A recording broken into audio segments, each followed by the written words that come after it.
ya langsung ada gangguan fungsi di perserapan belakang. Ya, akhirnya sempat dia mengalami kelumpuhan sementara. Ya hanya gara-gara tadi tuh, ya kesalahan posisi aja, cuma ngasih skripsi ke mahasiswa gitu. Ya, posisi seperti itu. Jadi memang itu permasalahan ergonomis. Sekarang bagaimana membatasi agent? Ya, lihat nih membatasi agent. Berarti kita batasi faktor resikonya nih. Ya, faktor resikonya. Ya, faktor resikonya apa aja? Lihat dulu di list nih, di literatur. Apa aja sih ini. Nah, dari list literatur, nah kemudian lihat di rumah nih. Enggak, memang rata-rata sih kalau di list di faktor resiko yang ada di literatur itu tidak semuanya ada di rumah Anda. Ya, tetapi ada. Ya, seperti itu. Nah, kalau ada ya udah dicermati nih mana yang mana sudah dibatasi. Ya, dibatasi. Nah, hal yang sama ya mengenai kendalikan environment. Ini pertanyaan yang sederhana. Waktu itu ibu saya kepingin beli kursi ya untuk di ruang tamu. Ya, saya bilang sama mama saya, mama mau beli kursi. Oh ya, Mak. Mak, kayaknya nggak cocok kursi, Mak. Mending anu aja. Kalau kursi ini memang konotasinya adalah kursi-kursi kayu. Ya, entah itu kayu, entah itu besi, itu kayu. Ya. Nah, tapi saya anjurkan ke mama saya bukan kursi kayu, tetapi sofa. Ya, saya anjurkan pakai sofa. Mak, kayaknya pakai sofa aja gitu. Ya, ya usia mama saya waktu itu usianya 70-an dan pernah menderita stroke seperti yang saya sudah pernah ceritakan ke Anda. Ya, pernah menderita stroke dan lumpuh waktu itu dan alhamdulillah sudah bisa beraktivitas seperti sedia kala, ya, activity daily living, ya masak sendiri, mandi sendiri, ya sudah bisa jalan-jalan bahkan sampai ke Jakarta, ya ke mana-mana ya. Kemudian itu niat saya adalah untuk mengurangi ya resiko jatuh. Kalau misalnya mama saya namanya penderita stroke kan bisa kadang-kadang jatuh. Ya, jadi kalau misalnya ada kursi di rumah, pas terjatuh, terantuk kursinya, wah kan bisa tambah masalah lagi, masalah baru. Tapi kalau misalnya pakai sofa, biarpun terantuk nggak masalah kan, kan sofa, ya sofa kan empuk, ya. Jadi itu juga ya yang saya kendalikan environment-nya. Ya, bisa dipahami nggak dari situ dulu? Bisa, Bapak. Oke. Ada pertanyaan lagi, bisa dipahami nggak tentang batasi agent, kendalikan environment, sama ubah perilaku? Nah, sebenarnya gini, saya sudah mengajak Anda untuk UPH, ya ubah perilaku host. Ya, minum 2 liter sehari, sama berjalan kaki itu 1000 langkah, itu merupakan UPH, ubah perilaku host. Saya tidak membatasi agent Anda, saya tidak mengendalikan environment Anda. Saya ngajak untuk ubah perilaku Anda ya ke arah yang namanya pola hidup sehat. Ya, jadi itu UPH tuh.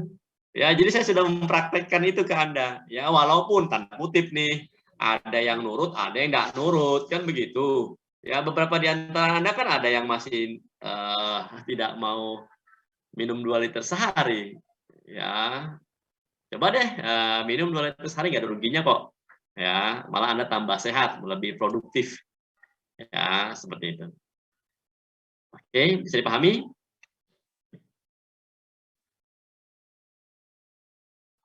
Oke. Ini sepertinya di beberapa Anda ada kesulitan jaringan ya, terkadang bisa masuk, bisa enggak nih. Ya.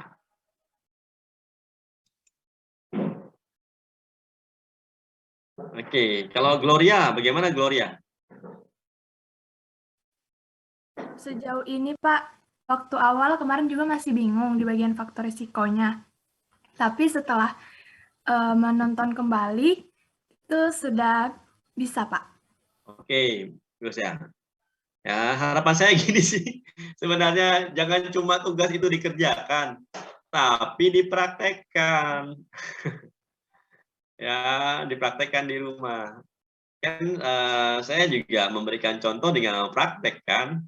Ya, jadi usahakan praktekkan di rumah. Kalau misalnya nanti ada beberapa di skema upaya pencegahan yang ya sudah coba dah di rumah. Ya, seperti itu. Ya. Kalau Imelda bagaimana Imelda?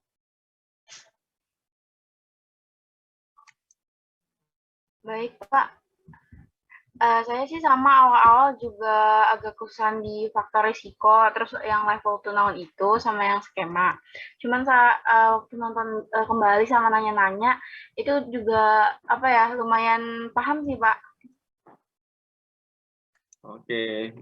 Ya, kalau lumayan paham nih masih abstrak. Ya, oke, nggak apa. Jadi artinya di memang kalau misalnya kalian gini sih, kalau saya sih memang menyukai ya. Jadi artinya tugas ini saya sukai memang. Ya, artinya dari dulu sudah saya terapkan. Jadi setiap kejadian yang saya temui itu pembelajaran buat saya. Ya, jadi misalnya kalau misalnya orangnya seperti ini harusnya begini. Jadi memang ternyata untuk membatasi agent pada tiap-tiap orang tuh beda-beda. Contoh misalnya, kalau misalnya kita membatasi agent, ini saya mencoba membatasi agent ya pada anak-anak saya mulai dari yang SD, SMP, SMA, yang kuliah, yang mau kuliah sama yang lulus kuliah ini nggak bisa dengan cara yang sama. Ya, walaupun topik agentnya sama, tapi caranya beda-beda nih. Ya, karena pencetusnya juga beda-beda gitu. Ya, ini juga yang saya bersyukur belajar ya. Saya memahami tentang yang namanya belajar dari ayunan sampai liang lahat. Ya, ternyata ya tetap belajar terus gitu. Ya, ngadapi orang juga belajar. Ya, seperti itu. Dan tuntutlah ilmu sampai kemanapun ya. Ya, tuntutlah ilmu sampai ke negeri Cina misalnya. Ya, kalau nggak bisa ke Cina, ya ketemu orang Cina. Kalau misalnya nggak ketemu sama orang Cina, cari orang yang mirip-mirip Cina. Seperti itu. Yang penting belajar. Ya. Artinya, ya kenapa sih diminta untuk ke situ gitu ya. Oke, ada pertanyaan lagi? Silakan.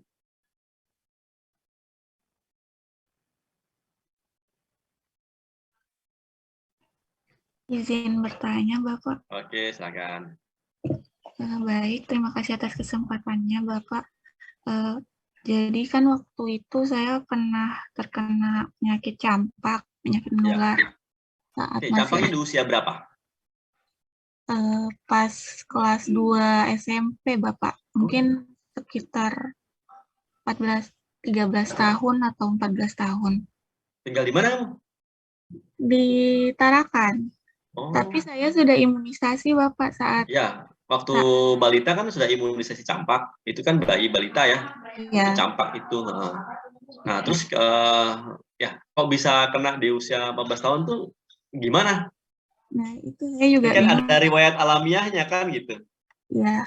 Nah, di lingkungan saya sendiri itu belum ada yang kena. Ternyata pas di screening ditanya-tanya sama orang puskesmasnya, tertularnya itu saat di sekolah. Pas di sekolah itu ada yang kena campak, tapi baru ketahuan gitu, Bapak. Pas dia dibawa ke UKS, kok ada ruang tua merah gitu.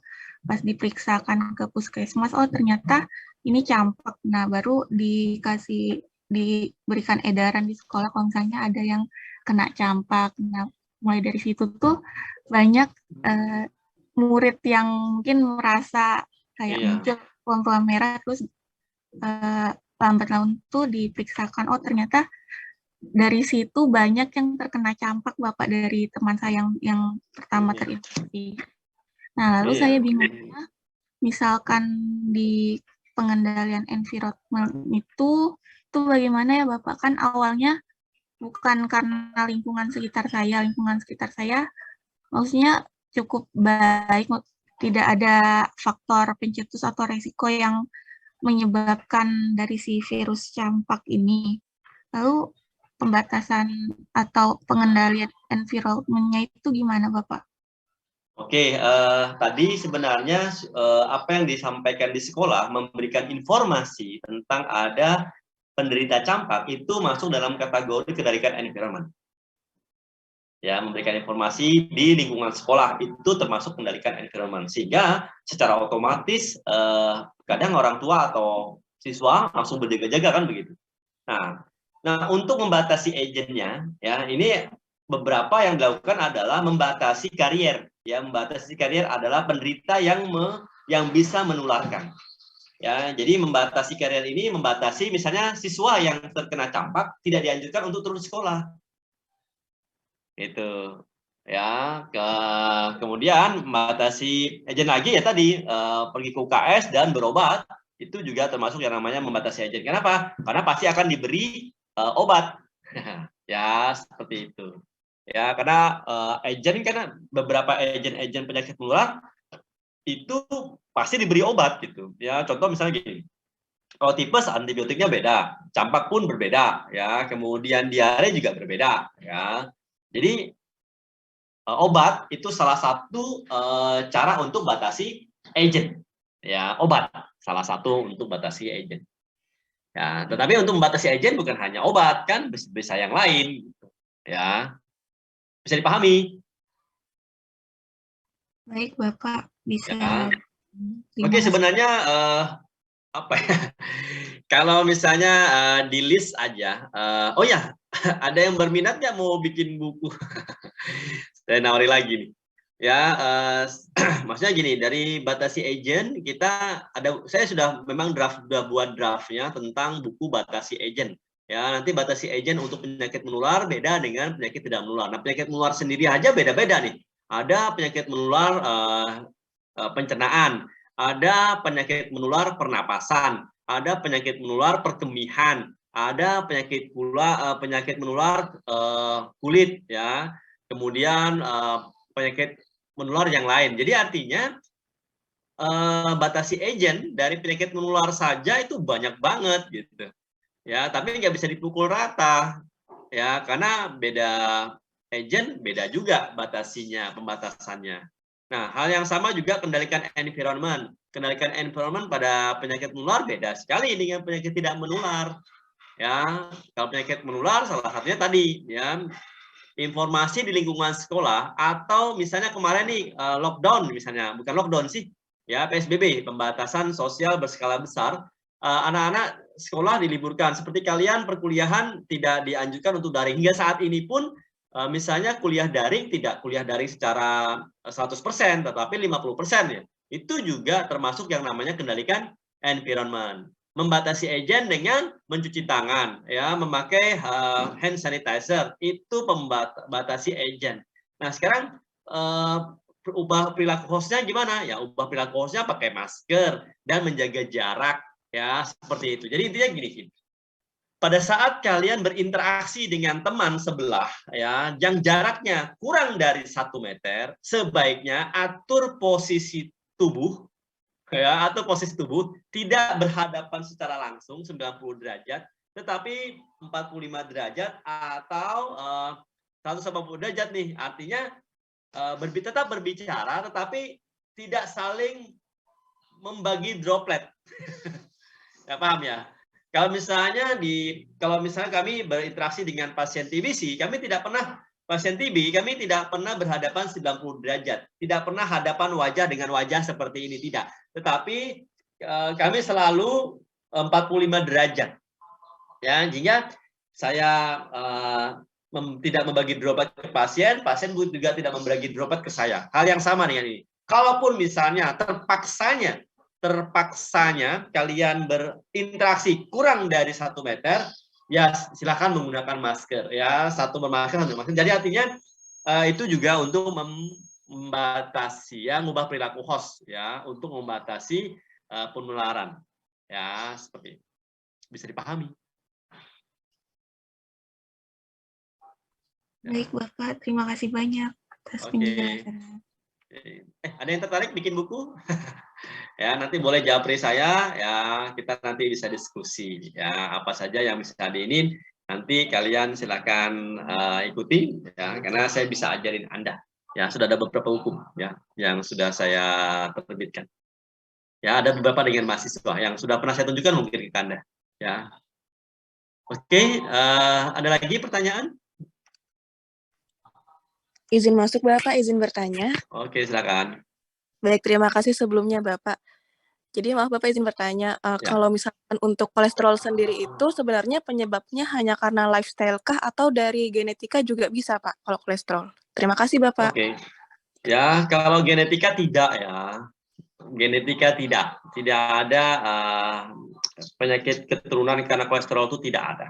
Ya, yang ada itu dari no healthy dietary habit, ya, dan no healthy lifestyle, ya, yang tidak menerapkan kebiasaan pola makan yang sehat dan tidak menerapkan pola hidup, ya, gaya hidup yang sehat.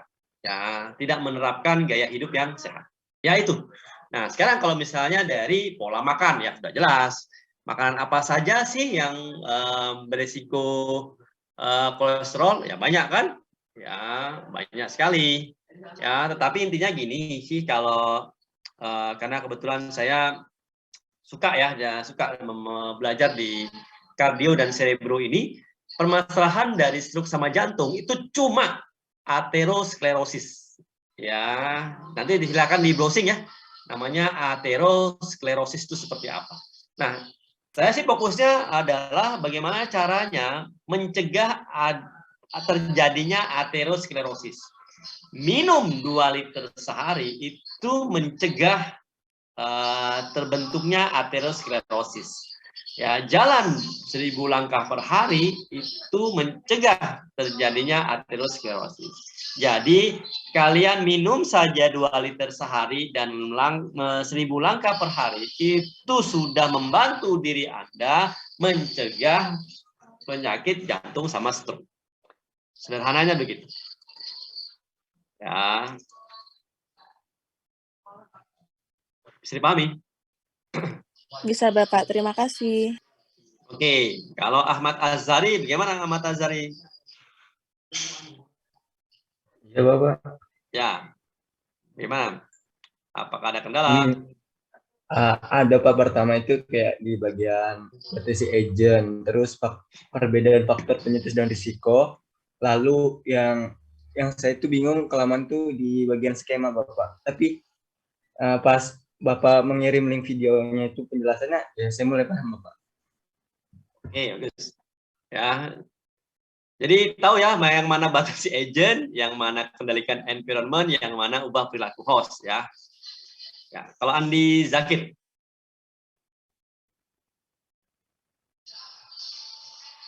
Kalau saya Pak, kendala saya kemarin saat mengerjakan RAP itu saat di bagian pembuatan skema sih Pak, sama membedakan faktor risiko sama faktor pencetusnya Pak. Cuman setelah saya melihat video yang Bapak kirim, mungkin saya sudah sedikit mengerti dan paham Pak. Oke. Kalau Altea gimana Altea? Altea. Ya Bapak, Ya. hampir sama seperti teman-teman yang lain. Kemarin juga awalnya kebingungan dibuat skemanya, tapi sekarang udah mengerti dalam proses pengerjaannya kemarin Pak. Oke. Kalau Saripah, Rugaya? Sudah ada Saripah?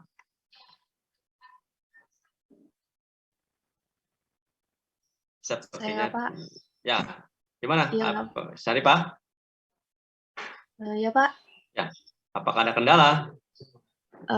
Kalau waktu itu kendala saya yang skema itu aja Pak.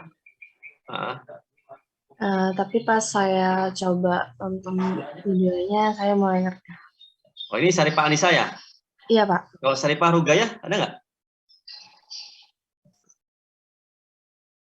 Di sini ada Saripah Anissa sama Saripah Rugaya ya. Ya, apakah ada kendala? Oke, jadi video di sana gini, sudah tahu ya bagaimana caranya. Sebenarnya gini, kalau kalian list aja, ini sebenarnya rame loh. Sebenarnya kalau tugas yang Anda kerjakan ini, list aja misalnya batasi agent, Bapak ini batasi agentnya apa ya, Ibu ini batasi agentnya apa ya, kemudian kakak ini batasi agentnya apa ya, adik ini batasi agentnya apa. Nanti kemudian Kalau kendalikan environment kan nggak bisa ini nih. Gimana caranya misalnya Bapak mau rokok? Gimana cara mengendalikan environment-nya ya? Wah, itu tuh sebenarnya seni ya. Seni. Kalau misalnya kalian ini, wah gimana ya? Nah, sehingga nanti ini buat persiapan Anda nanti Anda berkeluarga gitu loh. Ya, karena kalau Anda berkeluarga Anda akan menghadapi permasalahan yang sama. Gitu ya, masalah perilaku, ya masalah pengetahuan, ya masalah banyaknya agent, banyaknya faktor resiko. Faktor resiko ini tidak bisa hilang. Misalnya nih, di rumah Anda tuh tidak ada mengeluh masalah kesehatan, diagnosa medis nggak ada, keluhan juga. Tapi saya yakin semua rumah, semua Anda itu punya namanya faktor resiko, pasti. Nah itu kerjaannya Kesmas, gitu. Nah. Ya, jadi kalau misalnya ada penyakit itu kerjaannya dokter sama perawat. Ya, kalau di rumah Anda ada yang melahirkan itu kerjaannya bidan. Tapi kalau ada resiko kesehatan itu kerjaannya Anda, anak Kesmas, itu. Ya, makanya kenapa saya buat yang namanya home health care, ya. Itu supaya anak Kesmas nanti bisa praktek dengan yang namanya pendampingan hidup sehat, mendampingi cara hidup sehat, ya, pada klien, pada keluarga, ya, seperti itu. Oke, bisa dipahami? Ada pertanyaan lagi?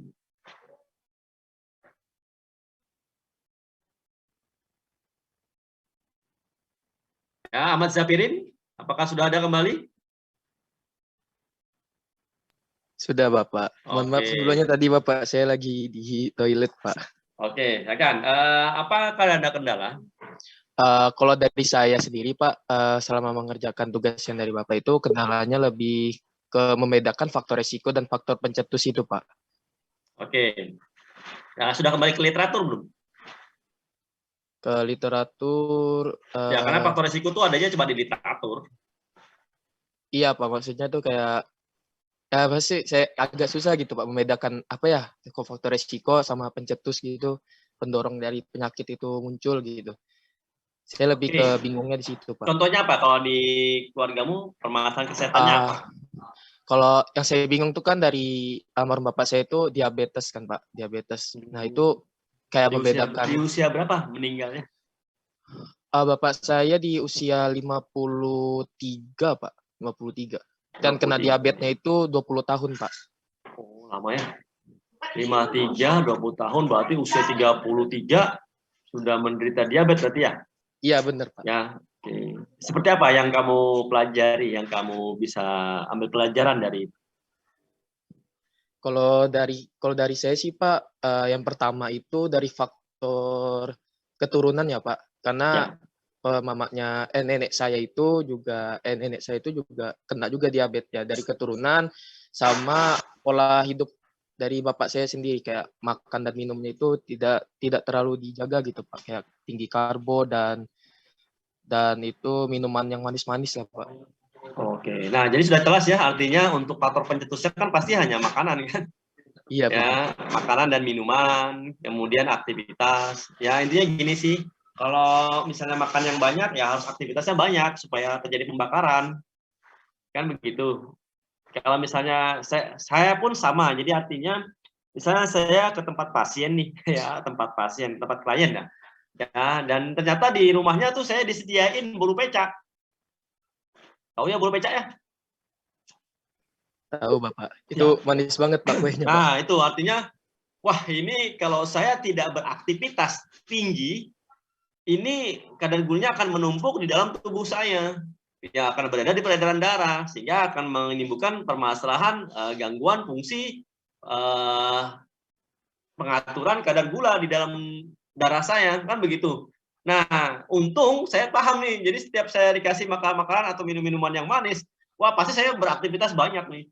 Saya melakukan aktivitas yang tidak, misalnya yang biasa kan ada aktivitas rutin kan di rumah ya. Kemudian ada aktivitas yang tidak rutin, yang tidak biasa. Nah, terkadang yang tidak biasa itu saya lakukan untuk membakar tadi, ya, membakar makanan bolu pecak tadi itu. Ya, kadang saya tanaman itu, ya saya ulang-alik ya, ada yang saya pindahkan tanaman ini supaya saya berkeringat gitu. Nah, itu yang saya pahami. Jadi memang permasalahan kesehatan hampir rata-rata itu karena ketidakseimbangan antara makanan, minuman, aktivitas, olahraga, istirahat.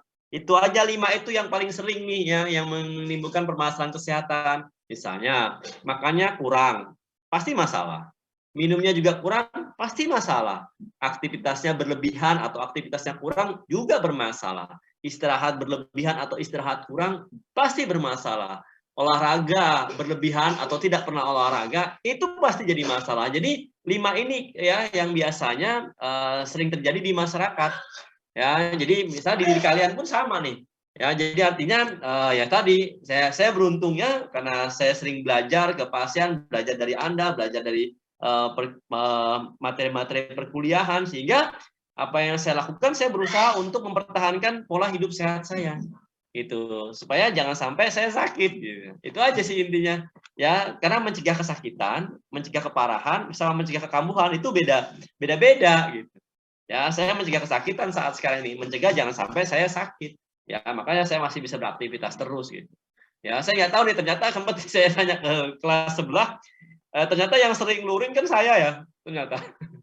Ya, teman-teman dosen yang lain banyak daringnya gitu. Ya, kalau saya senang aja gitu. Ya, saya memberikan contoh saja itu. Artinya beberapa hal yang berkaitan dengan permasalahan kesehatan ya saya berusaha untuk menyeimbangkan. Misalnya saya kurang minum, ya udah nih, ya pasti terasa di badan saya kalau saya kurang minum. Ya, kalau misalnya aktivitas saya tinggi, makanan saya kurang, wah pasti bereaksi di tubuh saya. Ya, atau makanan yang saya konsumsi ternyata pengolahannya tidak sehat. Ya gini, terkadang bahan makanan yang kita makan itu sehat, tetapi pengolahan yang tidak sehat itu menimbulkan penyakit. Ya, contoh nih, kebetulan saya memang ada alergi ya seafood ya, alergi seafood.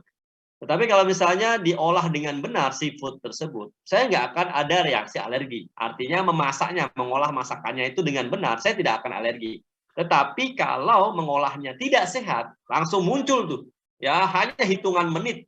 Ya, hitungan menit. Misalnya kejadian waktu istri saya, namanya saya ini, ada restoran seafood baru buka di Jalan Sebatik, Simpangan Hidayatullah. Wah, kok rame banget di situ. Ya, saya berapa kali lewat memang rame.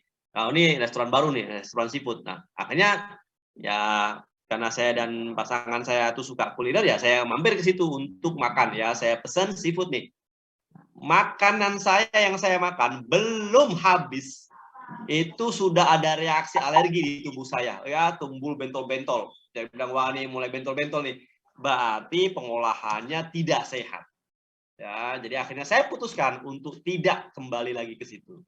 Ya, seperti itu. Jadi kalau misal kalian tanya nih, ya beberapa penjajah makanan yang sehat-sehat ya, yang saya pernah kunjungi, ya saya akan rekomendasikan kalau untuk wilayah Samarinda. Ya, karena ya saya recommended karena itu memang saya tidak ada permasalahan apa-apa. Ya, tidak ada permasalahan kesehatan. Ya, seperti itu. Ya, bisa dipahami?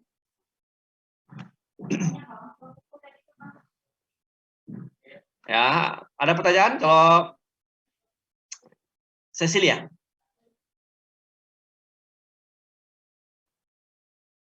Cecilia?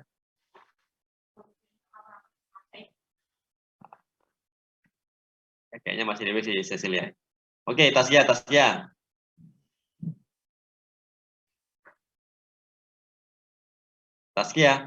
Ya, Bapak. Ya, apakah ada kendala? Sejauh ini tidak ada sih Pak, cuman kemarin itu kendalanya itu saya bingungnya di bagian faktor risiko. Makanya saya bingung itu ngerjainnya, terus juga sama skema Pak. Oke, masih bingung kan sampai sekarang? Enggak kan? Sebenarnya masih sih Pak yang skema itu, saya bingungnya tuh ditulisnya yang arah-arah panahnya itu ditaruh road cost-nya. Iya. Iya kan? Jadi misalnya masalah kesehatannya apa? Iya Pak, itu sih. Oke, jadi sebenarnya itu menggali sampai ketemu yang namanya faktor risiko sebenarnya di road cost itu. Ya, sehingga kita tahu bahwa seperti pertanyaan saya kan, kalau misalnya Anda kena diare, yang saya tanyaan bukan kamu dari mana, bukan kamu tinggal di mana, ya, tapi yang saya tanyakan selalu pasti makan apa atau minum apa. Karena penyebab diare cuma makanan sama minuman. Itu. Ya, kalau misalnya kayak tadi nih ada teman kalian yang gangguan nyeri belakang nih. Ya, yang saya tanyakan bukan makan apa. Tidak. Kamu tadi ngapain? Gitu. Yang pertanyaan ngapain itu berarti melakukan aktivitas apa? Gitu. Oh, mindahkan barang. Ya, ini berarti memindahkan barangnya tidak ergonomis. Nah, di K3 itu ada pelajaran tentang ergonomis. Ya, saya tidak akan menjelaskan ya, takut nanti ranahnya K3 saya ambil lagi nanti. Ya, mending kalian tanya deh di K3 misalnya ya, karena kebetulan karena background saya perawat, sering melakukan yang namanya mobilisasi pasien. Ya, memobilisasi pasien artinya memindahkan pasien dari tempat tidur ke kursi roda, tempat tidur ke berangkat, tempat tidur ke tempat tidur. Itu sudah sering saya lakukan. Ya, sehingga kalau saya tidak tepat postur saya pada saat mengangkat, ya mungkin dari dulu saya sudah kena yang namanya low back pain, nyeri bagian belakang. Ya, nyeri bagian belakang. Nah, kalau itu terjadi ya berarti saya tidak postural, tidak postur yang sehat. Sama seperti sekarang nih kalian kuliah kan?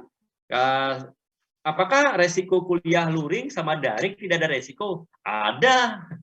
Ya, ada banyak nih. Ya, kalau misalnya luring ya kalian masih bisa beraktivitas. Tapi kalau daring, nah ini yang saya tanya nih, apakah perkuliahan daring ini membuat Anda tidak 1000 langkah per hari? Karena itu beresiko. Ya, kemudian postur tubuh Anda itu juga beresiko nih. Ya, misalnya kan sekarang perkuliahan ini kan masih bisa ya pakai handphone ya sambil baring-baring ya, sambil ini pertanyaannya itu ergonomis tidak? Ya, kalau tidak ergonomis ya resikonya tadi. Ya, ini yang namanya kalau saya bilang tuh tabungan. Ini tabungan sehat atau tabungan tidak sehat nih. Itu perilaku Anda nabung nggak nih, nabung sehat atau nabung tidak sehat nih. Kalau mulai kecil nabungnya, mulai saat ini Anda nabungnya tidak sehat, ya sudah dipastikan di usia 30-an pasti muncul tuh masalah kesehatannya. Ya, seperti itu. Jadi ada tabungan sehat ya. Tabungan sehat itu tabungan misalnya makan makanan yang sehat, minum minuman yang sehat, aktivitas yang sehat, olahraga yang sehat, istirahat pun cukup. Ya, seperti itu. Itu kita menabung sehat nih. Sehingga nanti pas makanya itu juga yang sering saya ajarkan ke klien saya yang saya dampingi, kalau bisa tua aja, tetapi jangan sakit-sakitan. Ya, seperti itu. Kalau tua kan pasti, tapi jangan sakit-sakitan supaya kita bisa menikmati ya, mensyukuri nikmat Tuhan yang diberikan sama Tuhan ke kita. Ya, bisa menikmati hidup. Ya, seperti itu. Ya. Oke, kalau Nabila gimana Nabila? Nabila. Iya, Bapak. Ya, apakah ada kendala? Saya mungkin di faktor resikonya, Bapak, agak sulit nyari di literatur karena yang penyakit saya cari itu literaturnya cuma sedikit, Bapak. Oke. Nah, ini kebetulan kemarin saya dapat laporan di kelas Anda ya, kan tadi saya ulang lagi di Google Drive itu semua bisa ya melihat tugas teman-teman yang lain. Nah, kalau bisa saling ngecek ya untuk saling belajar. Ya, siapa tahu ada kasus yang kemarin dilaporkan ke saya tentang plagiasi ya, copy paste. Ya, nanti coba dikonfirmasi ke saya saja ya, Japri, untuk kita bisa kompom sama-sama. Oke, karena tugas ini tidak mungkin sama, kecuali seperti yang saya pernah sampaikan sebelumnya, ya ada mahasiswi ya kembar yang masuk sama-sama di Kesmas, ya dan saya beri tugas, ya akhirnya ya tentang RAP ini isinya sama dia, ya saya sempat tanya sih artinya kok bisa sama nih, ya kayak mana nggak sama, orang kembar tinggal satu rumah, punya bapak yang sama, punya ibu yang sama, ya punya kakak yang sama, punya adik yang sama, ya dan di rumah yang sama, ya sehingga semua faktor resikonya itu tidak jauh berbeda, ya itu yang saya lihat, wah wajar aja nih kembar ya seperti itu ya. Oke, bisa dipahami? Ya, kalau tidak ada kita cukupkan ya, tetap nanti informasinya hari Jumat dikumpulkan ya, segera perbaiki, revisi ya, dan buatlah yang terbaik untuk keluarga Anda dari tugas ini. Ya, oke, itu saja ya. Kalau tidak ada pertanyaan, saya akhiri. Wabillahi taufik wa hidayah. Assalamualaikum warahmatullahi wabarakatuh. Ya, nanti selanjutnya kalian hubungi Pak Irfansyah ya untuk menyelesaikan pertemuan tatap muka ke-9 sampai ke-16. Ya. Oke. Ya, saya akhiri ya. Selalu jaga kesehatan diri Anda dan keluarga.